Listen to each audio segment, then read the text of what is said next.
He was playing baseball and he couldn't run from home plate to first base. We thought it was hip flexor, so we iced it. We did Epsom salt baths, medicine, nothing was working. We went to Children's, and at that appointment he did x-rays and he found a mass. He said, we're gonna go ahead and get an MRI done. And that's pretty much when everything went dark. I remember walking into the room and realizing that I have a daughter that's of a similar age, and just realizing this kid is like playing baseball just 2-3 days ago, and all of a sudden there's like this, x-ray that's sitting in my hands, and I'm looking at the parents to tell them probably the worst news that any parent wants to hear. I need to do a biopsy on their child to be able to document that this is cancer. When we went in to get the specimen from the bone, essentially the bone cracked. It sort of brings almost like a bucket of water over your head type of feeling, because at that moment this is something that has been destroying this bone. This is not a good diagnosis. I gave them the diagnosis that they were dreading. It is hard to see like someone's life crushed right before your eyes. Well, he said it was definitely osteosarcoma. He was 8 when he was diagnosed, and 8-year-olds don't know what cancer is. We nicknamed it Venom, like the bad superhero, that we were going to go in and take it out.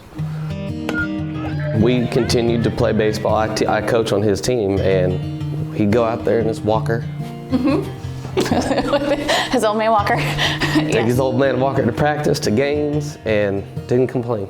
Before his surgery, where he was teeny tiny, he had lost so much weight. He played completely port accessed. He had his 2Bs hanging out underneath his jersey because he wanted to play that bad.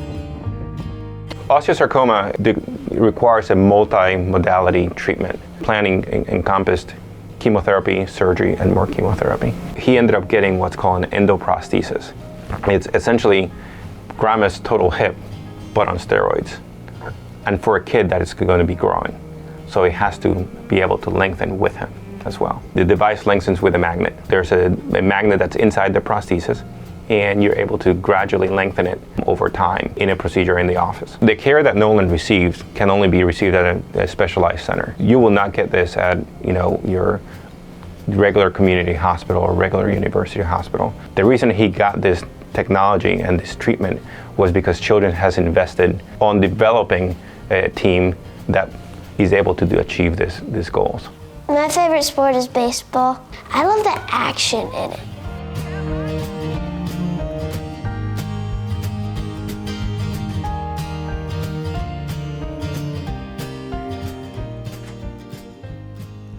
No way. Good, how are you? What's up, Nolan?